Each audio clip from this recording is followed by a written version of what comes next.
c'est venu comme nous étions inspirés par les autres initiatives citoyennes, surtout dans le contexte de qualité d'air.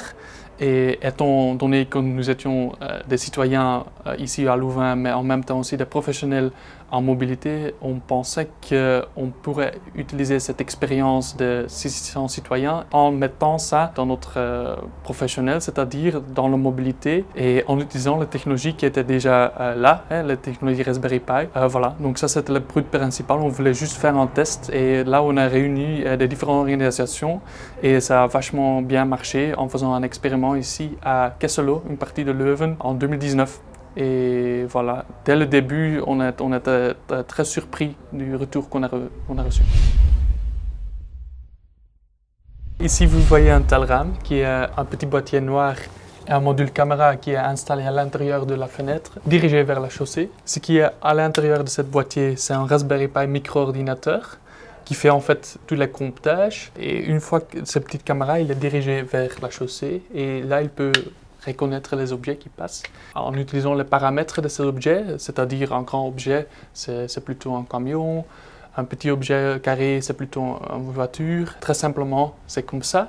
Et en faisant ça, le petit ordinateur peut avoir les paramètres pour avoir la classification des différents objets. Donc, tous les Telram qui sont installés, ils peuvent compter les 4 modes principaux, c'est-à-dire les poids lourds, les voitures, les vélos et les piétons. Et ils peuvent faire ça pendant toute la journée et au moment qu'il y a assez de lumière. Et une fois qu'il est installé, ils peuvent faire ça pendant des mois, pendant des années. Donc c'est ça en fait le petit dispositif qui est un dispositif assez bien marché. Donc les pièces ou le prix de ce dispositif c'est autour de 100 €, donc c'est pas très cher et ça a le grand avantage qu'il peut mesurer différents objets, donc les 4 modes, et qu'il est très facile à installer pour une très longue période pour avoir les évolutions dans la mobilité, c'est-à-dire voilà.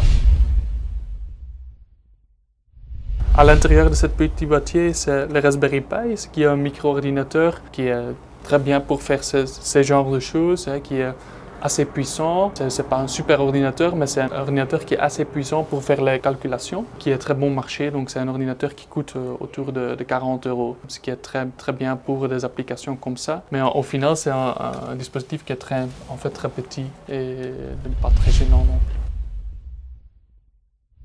Les différents critères, c'est toujours à l'intérieur, ça c'est bien clair, mais aussi en préférence sur le premier étage et dirigé vers la chaussée. Et on a besoin du Wi-Fi et du courant, mais à part de ça, ça peut marcher partout avec un vue clair sur la chaussée au premier étage. Une fois que l'installation s'est faite, le Telram est parti pour des mois, pour des années. Donc, l'imitation qu'on a, que c'est un petit appareil avec un petit caméra qui est assez puissant pour faire les comptages pour les 4 modes principaux, mais pas des autres modes. Donc, on ne peut pas reconnaître un e-scooter, c'est-à-dire on ne peut pas distinguer un van d'un grand poids lourd. Les Telram, ils peuvent maintenant seulement mesurer pendant les heures lumineuses de la journée. Cette période-là, le printemps, c'est idéal. Il y a les 2 heures de pointe qui sont capturées. Malheureusement, l'hiver, ici en Belgique, il y a des limites. Mais c'est pour ça que tout le temps qu'on introduit un projet Telram, c'est pour des périodes plus longues, donc de différents mois. C'est les limites qu'on a, mais on a un nouveau dispositif que nous sommes en train de tester et le nouveau dispositif peut avoir ou va avoir la possibilité de mesurer pendant la nuit. Un grand développement qu'on veut encore lancer cette année, c'est un nouveau senseur. Ici, on a un prototype qu'on a reçu il y a quelques semaines et nous sommes en train de tester maintenant. C'est tous en un petit boîtier, la caméra ici et un petit écran. C'est plus facile à installer, ce qui est très important pour les citoyens. Et il va y avoir plusieurs modes qui vont sortir, jusqu'à 8 modes, et ça va permettre de compter la nuit. Donc il y a beaucoup de différentes optimalisations qu'on va faire en utilisant ce dispositif. En termes de confidentialité, avant qu'on a commencé avec le petit projet pilote, on a demandé aux autorités de protection de données ici en Belgique. On a proposé ce qu'on voulait faire et leur demandé s'il y a peut-être des objections à formuler. Et là, ils nous ont répondu en disant qu'il n'y a pas d'objections. Et c'est grâce aux deux choses en fait. C'est grâce au... Oui, c'est en caméra, mais c'est une caméra qui est utilisée comme un senseur. Donc il n'y a pas des images qui sont capturées et transmises. Ce sont des images qui détectent les objets. Et ces images, quand sont transférer locaux en données et les données sont après seulement envoyées. Donc ça c'est un. Et deuxième chose, c'est une caméra basse qualité. Donc c'est-à-dire c'est pas possible de reconnaître des individus ni les plaques d'immatriculation. Et ces deux critères ensemble, pour eux, c'était assez de dire qu'il n'y a pas de souci en termes de confidentialité et on peut commencer avec les dispositifs, avec le projet. Et après 2000 dispositifs ici en Belgique, on n'a pas encore reçu un problème. Donc voilà, on est très content. Un autre principe qu'on tient haut, c'est l'open data, donc c'est-à-dire des données ouvertes. Tout le monde peut consulter les données, non seulement de son dispositif, mais vraiment tout le monde peut consulter les données sur le telram.net, donc le site web, où on peut cliquer sur une section de route et avoir plus de données, vraiment avoir plusieurs graphiques. Et c'est quelque chose qu'on tient haut au cœur parce que ça contribue dans le débat qu'on veut avoir. On veut que tout le monde, les citoyens aussi comme les professionnels, ils peuvent avoir accès aux données, ils peuvent avoir accès aux données objectives pour avoir un débat, pour avoir des discussions et pour avoir une meilleure politique. Donc les données ouvertes, c'est très important pour nous, mais quand on parle pour les professionnels, là aussi, on a une autre manière de visualiser les données. C'est en utilisant un tableau de bord professionnel qui réunit les différents telram dans une certaine zone. Ce qui est plus intéressant pour les professionnels, mais pour tout le monde, les particuliers, tout comme les professionnels, les données sont open data sur notre site. On reçoit pas mal de questions des villes ou des petites communes même, qui ont un certain plan, un plan de mobilité, un plan de circulation qu'ils veulent introduire ou qui a déjà été introduit et qu'ils veulent avoir des données pour avoir une évaluation, mais en même temps avoir aussi un aspect participatif. Quand il y a ces questions qui sont posées d'une commune ou d'une ville, ils nous contactent. Et ensemble, on va concevoir un projet qui correspond mieux à ce qu'ils veulent avoir. Dans beaucoup de villes, c'est un projet pour quelques mois. Maintenant, on vient de lancer un grand appel pour le plan de circulation qui va être introduit dans le Pentagone de Bruxelles-Ville.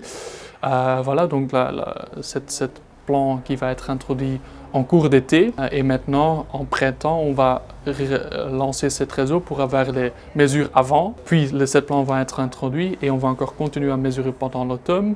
Et tout ensemble, ça va contribuer au niveau citoyen que des gens ils ont des données ouvertes pour en parler, pour former leur opinion sur le plan.